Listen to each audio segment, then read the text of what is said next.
Bine v-am regăsit, stimați telespectatori. O altă ediție astăzi cu, desigur, un alt subiect.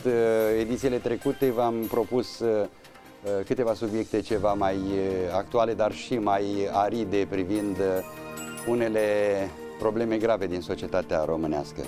Astăzi vom păși în domeniul frumos al artei, al literaturii, al culturii românești. Am intitulat generic, firește, această emisiune Evenimente culturale în cetate.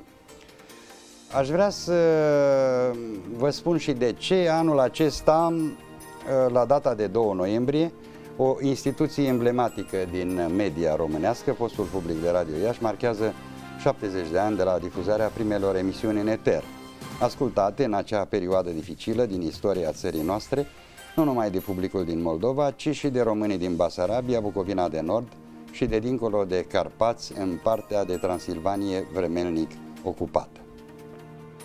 Radio Moldova Iași 70. Sub acest generic mi-am propus să realizez câteva emisiuni, desigur în timp, cu invitați în platou, jurnaliști de prestigiu, scriitori, personalități care au lucrat sau au colaborat în timp la această prestigioasă instituție media și de cultură.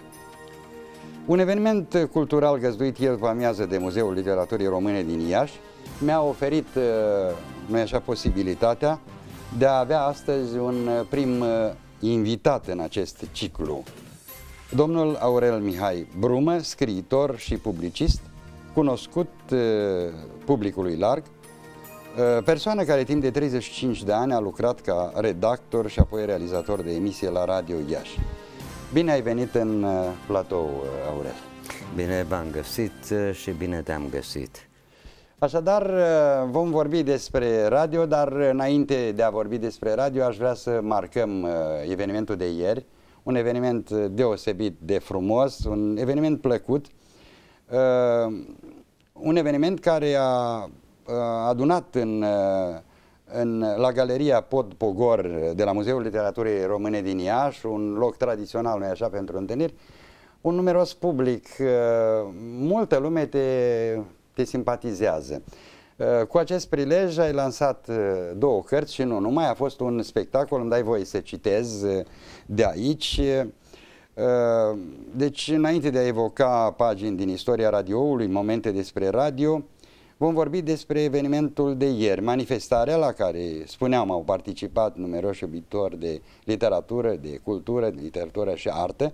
A fost intitulată, frumos zic eu, AB65 Pro Amiciție. Să explicăm telespectatorilor. Anul acesta mi-am propus, eu îmi fac angajamente personale, ca la împlinirea 65 de ani. Mulți înainte. Mulțumesc. I-ai împlinit sau mai ai? În mai. În mai, mulți înainte. Mai. Sănătate. Să mă întâlnesc cu prietenii mei și, fiindcă este frumos să faci daruri, să le dăruiesc 3 cărți. Acum, există 3 cărți, dar de această oară, ca să nu amestecăm cărțile, să ne iasă o chintă spartă, atunci am decis să prezint primele 2 cărți, un roman, Dr. Manolo, Mirele Luminii și Umbra păsării pe cer, mărturisitorii. Fiindcă galeria sau mansarda cu sticleți, o carte de proză satirică, nu stătea prea bine și nu forma un triptic. Și era păcat, stricam puțin armonia pe care o așteptau prietenii la o întâlnire de genul. Să-ți fac o surpriză. De fapt, surpriza ți-a făcut-o feciorul tău, Valentin, care el a fost prezent, el este și el om de televiziune. A filmat acolo, noi l-am văzut cu toții, a filmat și l-am rugat să monteze pentru noi câteva secvențe de la acest eveniment pe care noi o să-l comentăm, iar pe telespectatori îi rog să urmărească câteva cadre, câteva momente pe micul ecran. Rog regia, când are posibilitatea tehnic să difuzeze acestea, iată, ele deja au fost sunt difuzate pe micul ecran. Noi să le comentăm. Boris Plahdeanu, un tecucean Emil Gnatenko, iată și un umorist Vasile Larco, aici e un bun prieten Gelu Schwabu, iată-l pe Radu Bercea și o intrare a lui Cristi Corcioveanu. Radu Bercea, trebuie să spunem, este un artist plastic, e grafician din Gura Humorului. Da, a fost Ion Mâgnea, venit de la Vetrișoaia Iată special. Atmosfera, cum arăta ieri această sală, această zonă din Muzeul Literaturii Române. Iată și cei care au prezentat, te rog să comentez în continuare. Da, este profesor universitar, de această dată este directorul editurii Performantica Institutului Național de Inventică, Boris Plahdeanu. Iată-l aici cumnatul meu. Au venit, da, uretul de la mansardă sunt eu. Mircea Dascaliuc, om de radio, da. Un actor, a fost în câteva filme în tinerețea lui. Acum vorbește despre prietenie. A lucrat la Radio România, lucrează acum la Radio Moldova. A fost și corespondent la Chișinău o perioadă. Iată sala, cum erau, profesorul Nicolae Crețu, un distins critic și istoric literar. Da, l-ai avut asistent în facultate, așa spunea ieri. M-a avut student, mai exact, fiind asistent al profesorului Constantin Ciopraga. Văd că apar și eu pe... Da. Și lumea din sală, care a fost foarte plăcut, impresionată de momentele pe care le-ai oferit. Domnul cine este? Domnul este domnul Cotinel Munteanu, care a prezentat galeria de pictură. Iar aici fata? Este o Ana Maria Boiangiu, studentă la conservator. Nu, e clasa 12-a, dar care am aflat că are premii, și Cristi Corcioveanu, cantautor, profesor de fizică, prieten bun din Tecuci. Care a oferit un spectacol, un concert, un mini-concert cu melodiile sale frumoase. Pe versuri, o melodie foarte... Vreo 3 pe versuri de ale mele, noi colaborăm. Da, una mi-a plăcut foarte mult, ultima care a cântat-o, Meseria de copil, nu? Sunt versurile tale. Da, el putea să cânte Trăiască tinerețea, că e de pleașcă, dar a zis nu. Pentru acest public, multe cadre universitare, mulți inventatori, a zis nu, azi nu. Iată afișul, stimați telespectatori, afiș frumos de la această manifestare. Nu mi-a explicat de ce AB65. AB65, e abrevierea înseamnă Aurel Brumă. Aurel Brumă. E și un personaj strecurat și în romanul Manolo. E prezent și în alte scrieri ale mele și încetul cu încetul poate o să se obișnuiască mai multă lume. Afișul cu expoziția de grafică a lui Radu Bercea, care este un superb căutător al frumosului din interiorul lucrului aparent banal. Expoziție care va fi la galerii până la 10 septembrie. Da, invităm pe telespectatori să vadă această foarte interesantă și originală expoziție de artă plastică. Despre Radu Bercea poți să vorbești tu câteva cuvinte. Radu Bercea este, am spus eu, ghepardul de la un tip foarte complex, acest om, interesant. Un om frumos. După 5 ani de pușcărie politică, am fost ieri și a făcut fotografia la Tribunalul Militar, unde elev fiind la Liceul de Arte, a stat acolo între 2 haidamaci, fiecare cu câte o pușcă de aia cu, nu știu, eu n-am făcut armată, un disc de ăla de cartușe și spun, da, mai seamănă, nu mai seamănă, dar e la fel de îngrozitoare ca amintire ca atunci când am debutat în 5 ani. În 5 ani se face o facultate serioasă, medicină sau ce. Unii stau a intrat în facultățile astea de nenorocire. Da, eu am discutat foarte puțin, ca așa de la bucovinean la bucovinean. Suntem amândoi din zona Bucovinei și am discutat cu Radu Bercea. M-a impresionat tonusul acestui om. Este totuși un optimist, un căutător de nou, cât am putut eu, sigur, l-am cunoscut prima oară. E interesantă expoziția lui, viziunea lui în... Sigur, eu nu sunt comentator de artă, aici ar fi trebuit să vină Maestru Ciucă sau altcineva să ne vorbească despre această expoziție. Sigur, e un stil nou, un stil interesant în arta lui. Eu l-am prima dată... O simbolistică deosebită. Da, l-am cunoscut, am fost la un neam de-a lui Florin Piersic, la Voroneț, am intrat într-un restaurant și într-o încăpere unde am fost invitat, erau niște ogive, exact așteptam să văd și icoane, era o floare și am spus, domnule, aici e un aer monahal, e o trăire de mănăstiri bucovinene. Cine a realizat? Radu Bercea. Apoi Vera Romaniuc, directoarea de la Muzeul Datinilor și Obiceiurilor Populare de la Gura Humorului, mi-a spus, iată, aici sunt câteva caricaturi, astea sunt tablouri, Radu Bercea. Și în sfârșit... L-ai descoperit atunci? L-am descoperit și ne-am întâlnit când Radio Iași a realizat prima recompunerea unei alte personalități bucovinene, Iosef Schmidt, marele tenor al Deci atunci trebuie să spun telespectatorilor, Aurel Vromă s-a implicat efectiv, definitoriu aș spune, în realizarea unor manifestări omagiale pentru acest mare cântăreț. Restituție, o restituție, da, a venit și familia lui care este în America. Acest mare cântăreț a cântat la opera din Viena în perioada interbelică și nu numai la Berlin, la Viena, în mari săli de concerte și mari opere din Europa. Era originar din Rădăuți. Nu, el era propriu-zis de lângă Cernăuți. Da, dar în Rădăuți înțeleg că este și o casă memorială. La Rădăuți el a făcut armata.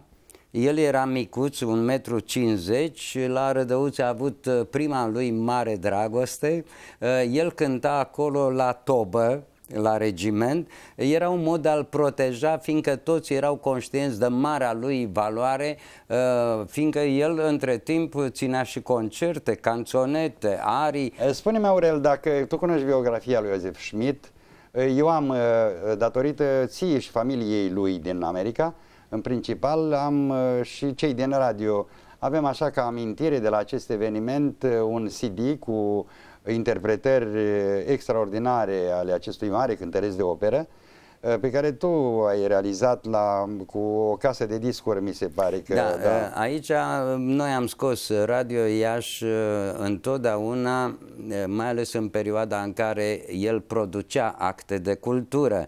Era și producător de teatru, era producător de... Și iată, mari cântăreți de muzică populară, nici nu erau alte studiouri. Ei au debutat cam toți, cei care s-au pierdut, sunt în fonotecă, Pintilie, Ștefan Pintilie și toți de acum, ei au debutat la Radio Laura Iași. Lavric. Absolut. Sofia Vicoveanca. Sofia Vicoveanca. Dacă putem să ne gândim la mari rapsozi popular, Maria Mehedinț din Vrancea. Nu, da, hai să începem cu Tudor Gheorghe, care a fost descoperirea lui Constantin Paiu într-un spectacol pe versuri de Macedonski și Grigore Ilisei. El a debutat și a recunoscut: am debutat la Radio Iași și îi cinstesc, spunea într-un spectacol, pe acești muncitori din umbră, fiindcă ăsta e omul de radio, nici nu mă simt prea bine într-o televiziune, este omul care stă în umbra microfonului, dar microfonul ăla este continuu deschis către miile de ascultători. Este miracolul microfonului. Sigur, pentru un om de radio este mai grea adaptarea la televiziune. Eu ți-o spun din propria experiență. Eu am făcut peste 35 de ani de radio și în anumite momente, sigur, am mai participat la anumite emisiuni de televiziune, inclusiv acum vine 90, să râd. Dar mi-a venit foarte greu. Eram la Târgu Jiu și eram într-un post privat de televiziune, eram cu Ștefan Popa-Popas, caricaturistul, da. Mai ai caricatura care ți-a făcut-o? Da, sigur. Și eu am acasă, da. Ne-a făcut la toți din radio. Era Pim de la Suceava și ăștia, băieții buni de la televiziune, tot veneau către noi. Și eu tot spuneam, luați asta de aici, luați asta de aici. Era singurul meu mod de a mă apăra și de a lăsa cu venitul loc de imagine pentru Ștefan Popa.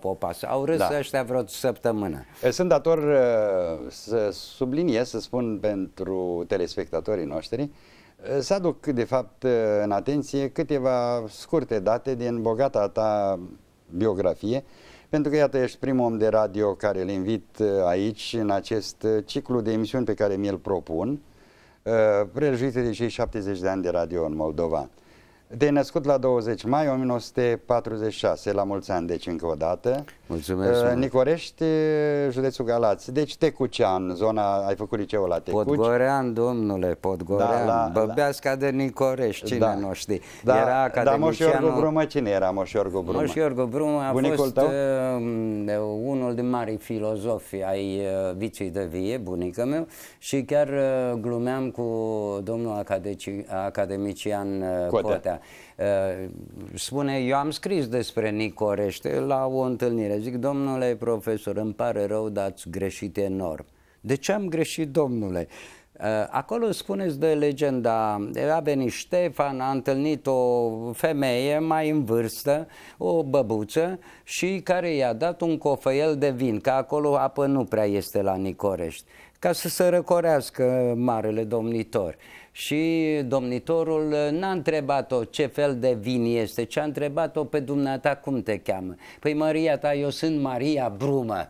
Are profesor. Iată că ai rădăcini vechi. Da, eu cred că noi aveam și pecetea pentru marca Băbeștii. Da.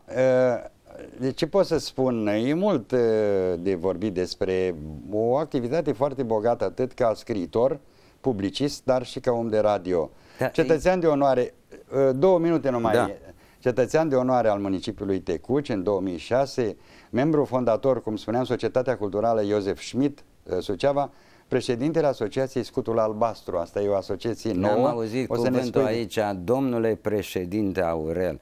Da. Ce personalitate a intrat aici? O mulțime de cărți, începând cu 1975, Ceata lui Papuc. Citez cărți de poezie, de proză, poezii cu jucării, îmi plac câteva titluri aici. Câinele dizident, foarte interesant, proză. De ce ai spus așa, Câinele? Câinele dizident, fiindcă după Revoluție ne-am trezit cu foarte mulți dizidenți, foști activiști de UTC care au fost dizidenți fiindcă unii au băut mai mult, alții mai puțin. Au fost și oameni extraordinari. Da, și băieții ăștia au ajuns mari demnitari. Cei care s-au trezit într-o dată scriitori propunând o literatură de sertar pe care n-au scris-o niciodată. Iată, revoluționari, o zonă, nu ferească Sfântul. Nu mă refer la cei care au fost victime, care au ieșit în stradă. Nu, că mă refer la ăia de Călmățui, ăia de Podul Guranda, care au primit titulaturi de revoluționar să plimbă pe gratis. Păi pe ce, domne? E o mod a ilegalismului. Erau ilegaliști altădată, avem ilegaliști revoluționari. Da, ce-i asta? Știi cum spuneau? Zice, puțini am fost, mulți suntem astăzi. Da. Cine îi plătește? Noi îi plătim, sigur că da. Bun, toată cinstea și venerația pentru cei. Important este că vorbim de radio. În 22 decembrie m-am numărat și ne-am numărat printre cei care au manifestat doza de curaj, poate inconștient, aș spune, de multe ori cred că așa trebuie să spunem, așa a fost, de a ne duce în 22 decembrie 1989 să deschidem radio, care fusese închis în perioada comunismului 5 ani de zile. Atunci, sigur, a fost o perioadă destul de grea, e mult de povestit. Niciunul dintre acești oameni care au riscat atunci, pentru că efectiv au riscat, nu s-au dus, unul din ei se ia certificat de revoluționar. Toți au trăit în această frumusețe a radioului și nu i-a preocupat avantajele materiale sau așa ceva. Trebuie să spunem acest lucru. Este un absurd al vieții. Iată, soțul unei colege de ale noastre, Dumnezeu să o țină pe palmele lui, Romică, care a fost împușcat de unul cu grade pe umăr, care pe urmă a mai primit niște grade. Mă rog, a fost tensiune cu tare, poate omul ăla avea psihic ceva. A primit niște grade suplimentare, iar o mică de sub pământ a primit undeva o cruce de lemn frumos pe lângă palat, o stradă în Vaslui. Este un absurd, fiindcă nu s-a judecat, nu există o cumpănă a adevărului. Da. Și încă nu există, inclinată mereu, e coborâtă de ea care trag, fiindcă au interese, trag și vând și trag, fiindcă au bani mulți și pun acolo pe această cumpănă să se ridice, să fie ei marile personalități. Și cine-i perdantul? Cine suferă, Aurel? Păi cine să sufere? Ai câteva milioane, deci iată, suntem aici la acest post de televiziune, într-o zonă industrială unde se pot face filme cu crocobauri, cu orice. Mă uitam, porți deschise la niște firme, niște foste întreprinderi. Nu mă gândesc la altceva decât la faptul că nu știu câte mii de ieșeni sunt peste hotare în loc să lucrezi aici în zona industrială. Nu mii, te corectezi, 10 de mii poate. Vrei să spui 10 de mii și oameni de înaltă specialitate. Deci să revin foarte pe scurt la biografia lui Aurel Brumă. Ultimele două cărți lansate ieri, Aurel Brumă, romanul Dr. Manolo, Mirele Luminii. O arăt la cameră, un roman. Aș cita de aici și mă scufund în peștera mărturisitorilor cu Mano ca mire al luminii. O să ne explici de ce Manolo... Dacă citești mai departe, de la Mano Ilescu. Este tocmai... Rostind adevărurile, nu pricepea mișcarea din afară, gardienii împingând blocul imens la gura de peșteră a mormântului lui Isus. Hoitarea acestui timp al înstrăinării, apăsând maneta de declanșare a exploziei, avalanșa lestului de uitare a unei posibile minuni. Și apropii figuri cotidiene, miniștri și parlamentari, da, iată, agenți reactivați, activiști reactivați, miliardari de cârpă sau carton, aș adăuga eu aici, vivandiere tropotind tocurile mărunt pe culoarele puterii. Iisus și propria cruce, mulțimea flască, nedeterminată, ignorantă, nu? În propriul sine, copleșită de ritmul de paradă al pașilor celor de sub tunici, de sub scuturi și însemne imperiale. Impresionează siguranța, mișcarea talerilor din buzunarul soldei generoase, ce spunea adineori, străinătatea lor disipită în străinii proprii. În străinătatea proprie. În străinătatea proprii. Disipată în străinătatea proprie. Da, o să spunem telespectatorilor doar de ce Manolo, Mirele Luminii, a explicat, de fapt, aici în postfață. Umbra păsării pe cer, mărturisitorii. Această carte, din câte am înțeles și ieri, este consacrată unor momente din radio și nu numai. Poți să ne spui ceva despre... Aș zice mai puțin unor momente de radio, nu mi-am propus să fiu un istoric al radioului. În schimb, sunt multe locuri în care, în primul rând, reamintesc, fiindcă orice carte e și o lumânare aprinsă pentru cei care nu sunt și bine merită să fie reamintiți. Iată niște oameni care sunt victime ale suferinței, de exemplu, în desființarea radioului. Gheorghe Fărtăiș, care a murit și doctorii au constatat că avea mai multe zgârieturi pe inimă. Omul ăsta a suferit organic desființarea radioului, fiindcă el era un om consacrat radioului. Dar nu numai a făcut Descriptio Moldavie, el a scris și niște cărți de factură Vieți pe scara de serviciu. Asta a fost pe scara de serviciu. O carte apoi Marin Florea, iarăși un om care a umblat și a trebuit să-i fie ajutată inima ca să păstreze un ritm de vitalitate atât cât s-a putut. Un om care pur și simplu ar fi trebuit, dacă era posibil, să locuiască numai în radio. El a fost un eremit, a fost un monah al radioului, dedicat total. Sunt numai doi. Îl pomenesc pe omul fantastic care ne-a învățat pe noi. Tu ești în zona actualităților, zona de divertisment. Un om care știa să cânte la pian excepțional. Mircea Verus. Nu, Mircea vine mai încoace. Un om care a murit și el undeva pe drumul dintre Iași și Vaslui, Iancu Șerban. Un om de o cultură muzicală și un textier extraordinar, mult de melodie a lui Sabin Păuța și altor compozitori, pe versuri, texte a lui Iancu Șerban, Dumnezeu să-i odihnească pe toți. Și sigur, sunt aceste trimiteri, iar un poem dedicat radioului este Întâlnirea cu Marconi. Ce are Marconi cu Radio Iași? Este Marconi să știe... Păi are. Faptul că e o întâlnire, mai e timp să spun povestea asta într-un minut. Deci m-am întâlnit în casă la cineva, fiindcă noi am fost mereu călători, oamenii de radio, nu stau într-un loc, ei mută studioul în 8 județe. Au fost perioade în care se stătea dintr-o săptămână 4 zile în teren. În Transilvania a mers, da? Și în anumite zone. Și Ștefan cel Mare a trecut munții. Și acolo am întâlnit un italian. Erau 2 italieni bătrâni.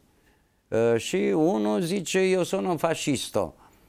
Avea chef de scandal. Băuse un vin bun. Și zic, foarte bine, să fii sănătos. Cum, dar nu te enervează? Nu mă enervează. Dumneata, ești cu Italia ta, noi suntem cu Ion Antonescu al nostru, care-i problema?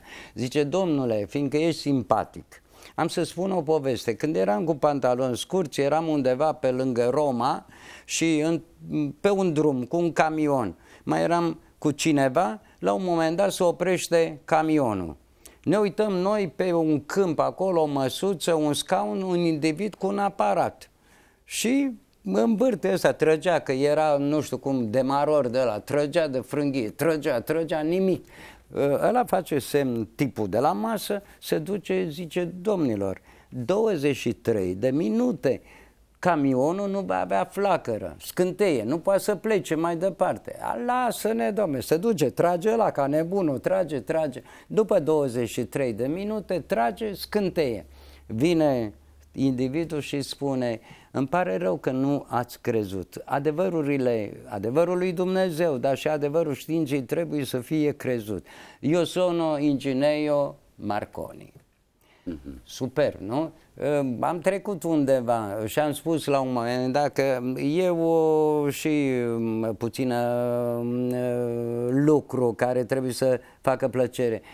Când se uită indivizii pe câmpul acela, nu mai era nici masă, nici aparat, nici individ. Era memoria lui Marconi. Da, dar Radio Iași, sigur, dincolo de legătura indestructibilă între Marconi și undele de radio și, în general, tot ceea ce a însemnat evoluția radioului, punctul de la care s-a pornit, trebuie să subliniem că emițătorul foarte puternic al postului de Radio Iași a fost construit la Uricane, aici în afara Iașului, de o mare firmă britanică, dar care poartă numele Marconi. Deci, revenind la Radio Iași, că mai avem puține minute, aș fi vrut să mai spun câteva cuvinte despre Aurel Brumă, invitatul meu de astăzi, dar totuși câteva din momentele definitorii din biografia sa trebuie spuse acum. Cărticica de clasa 1, sub tipar, în antologie. Asta a apărut în fosta Iugoslavie, era o antologie pentru copii români de acolo. Deci aici ești undeva la capitolul de antologii. Nu, vreau să spun, asta e ultima, care o fi ultima. Ultima va fi peste 100 de ani, dacă voi trăi.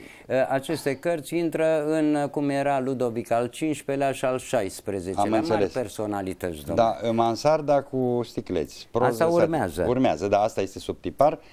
Deci proză satirică. Deci trebuie să subliniez, stimați telespectatori, Aurel Brumă a realizat la Radio Iași spectacole foarte frumoase. A fost unul dintre realizatorii și regizorii acestor spectacole, pentru că, așa cum subliniam, Radio Moldova a fost și un focar de cultură, un loc unde se întâmpla întotdeauna câte ceva. A realizat o celebră emisiune, între altele, o celebră emisiune, Studioul Veseliei. Aurel Brumă este un fin și talentat umorist și nu numai. Pentru umor, întotdeauna am avut această opinie, această părere, că pentru a realiza umor de bună calitate, a face umor de bună calitate, trebuie să ai harul acesta de la Dumnezeu, nu-i așa? Știi ce mă doare pe mine foarte mult și m-a durut? Te-a prins foarte bine Ștefan Popa Popas. Da, da. El a prins, mi-a pus 2 candele în ochi, fiindcă eram mor de oboseală după 3-4 zile, dar poate dintre telespectatori puțin știu că acest mare artist, un mare portretist, are rădăcini la Iași, fiindcă taică-su a fost puțin născut aici pe Sărărie. Să nu deviem, că mai avem puține minute. Da. Mă întorc.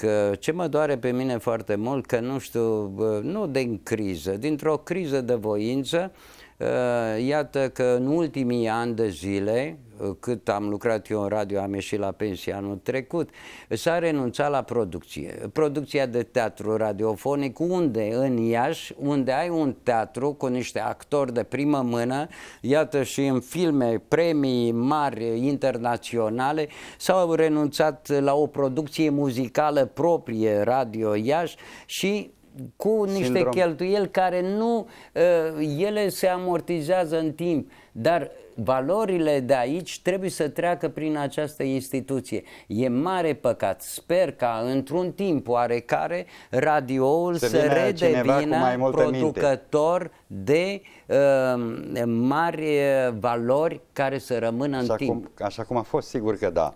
Și aș adăuga din ceea ce observ, pentru că au trecut câțiva ani de la plecarea mea din această instituție, nu mai este utilizată la valoare Fonoteca de Aur a radioului, care un păstrător, un tezaur cultural, național. Da, sunt, dar ce se întâmplă? E poate un surplus de alergare în cotidian, pentru un public care e considerat, cum să zic eu, puțin de o factură a alergătorului continuu și nu mai se bine cu plusul cultural de valoare. Aș vrea să adaug ceva aici. Ne tot lăudăm cu ratingul, adică cu niște sondaje care sunt foarte îndoielnice, pentru că nu reflectă, în opinia mea, exact realitatea, că avem o anumită audiență, ca să fiu mai clar pe românește, dar ignorăm, din păcate, de foarte multe ori, și asta mă refer la media în general, că postul public are menirea lui și rolul lui în societatea românească și nu numai, în orice societate. Dar postul privat, mă rog, sigur, este mai comercial. Dar postul public trebuie să aibă 3 valențe esențiale, nu-i așa? Cea de a informa, cea de a educa și de a emite programe culturale, și în același timp este și această menire de a face divertisment, loisir, cum spun francezii, lucru de care tu te-ai ocupat cu mult succes la Radio Iași, de emisiuni de divertisment, de satiră și umor, dar nu numai, sigur, și de alte genuri. Care sunt momentele care te-au definit? Sau Te-aș întreba altceva. Din bogata ta activitate de 35 de ani la Radio Moldova, care au fost poate unul sau două momente sau evenimente care ți-au rămas bine întipărite în memorie? E greu de selectat. Asta am și încercat în Umbra Păsării. Noi ne-am întâlnit tot timpul, nu numai aici la Iași, ci în cele 8 județe, cu oameni de o rarisimă frumusețe, cu o sacralitate a trăirii și cei care fac ceva. Frumos spus, sacralitatea trăirii. Și mă întorc ce spune Andrei Pleșu. Și foarte clar, în câteva cuvinte, dacă eu nu fac nimic, tu nu faci nimic, atunci ce vreți să fie? Eu cred că fiecare trebuie să... Acești oameni care au făcut ceva, ești undeva în criză de timp, am să termin cu o idee. Întâlnirea, fiindcă te uitai, am întârziat 5 minute la întâlnire. Nu este niciun fel de problemă. Costache Sava. O să ne anunțe regia imediat cât timp mai avem la dispoziție, nu mult, și să continui ideea. Exactitatea, respectul pentru valoarea celui din față. Costache Sava îmi propune... Marele actor. Marele actor. Ai văzut piesa cu Alcadele din Zalamea, îți mai amintești? Un rol antologic a făcut. Și nu numai. Nu numai. Da. El rămâne alături de Miluță în clasicii puși. Da. Undeva săpați într-un munte care lipsește la Iași. Nu știu ce face primarul ăsta, de ce nu aduce un munte la Iași. E atât de simplu, îl pui pe roț, îl miști. Mă rog, mă întorc. Alți mari actori. Alți mari actori. Ștefan Dăncinescu. Mărioara Popovici. Mărioara Davidoglu. Absolut. Dar mă întorc. Întâlnirea, apropo de exactitate și respectul valorii. La 6:15 ne întâlnim lângă portar în hol la Casa Tineretului. Eu mă duc, sunt la 5:30, sunt la întâlnire. Pe scurt. Se uită și scoate el o ceapă, avea un ceas de ăsta de buzunar, el fiind un tip solid, scoate și bate în el, că ăla era obrazul. Și zic, care-i problema, maestre? Domnule, cât e ceasul? Păi am venit cu un sfert de oră înainte. Eu la teatru mă duc o oră înainte. Aurel, mai avem 2 minute, ne anunță regia. Îmi pare rău, uite cum a trecut timpul. O foarte frumoasă și bogată activitate ai. Ce faci acum? Foarte pe scurt, în momentul de față, la ce lucrezi? În momentul de față lucrez pe texte evanghelice. Nu am demisionat prin pensie de microfon. Lucrez în continuare cu actori, lucrăm pe texte care sunt necesare în cultivarea. Am înțeles. Ce-i cu Scutul Albastru? Scutul Albastru este o asociație alături de profesorul universitar dr. Nicu Gavriluță, alte personalități. Decanul Facultății de Filozofie. Încercăm să motivăm, să găsim soluții. Vrem spectacole pentru pensionari. Acum avem un proiect, Cântecele Iașului. Deci ești activ în continuare și... Nu sunt activ, fiindcă nu știu șah, nu pot să mă duc să joc table. Eu trebuie să fac ceva. Atâta timp cât respir, trebuie să respir cu oamenii. Cel mai frumos final pentru o emisiune care sper, stimați spectatori, că v-a plăcut acest dialog interesant cu unul din creatorii cunoscuți ai Iașului, coleg de profesie și de muncă la radio în trecut, un om al cetății, care încearcă să facă în fiecare moment al respirației sale să facă ceva pentru cetate și nu numai. A fost invitatul nostru de astăzi, Aurel Brumă, scriitor, publicist, om de radio. Ce să mai spun despre el? Sunt multe. Eu, Corneliu Dorneanu, vă mulțumesc pentru atenția cu care sper că ne-ați urmărit. Vă aștept din nou săptămâna viitoare la o altă întâlnire. Vom continua ciclul 70 de ani de media de radio publică în Moldova într-una din edițiile viitoare. La revedere!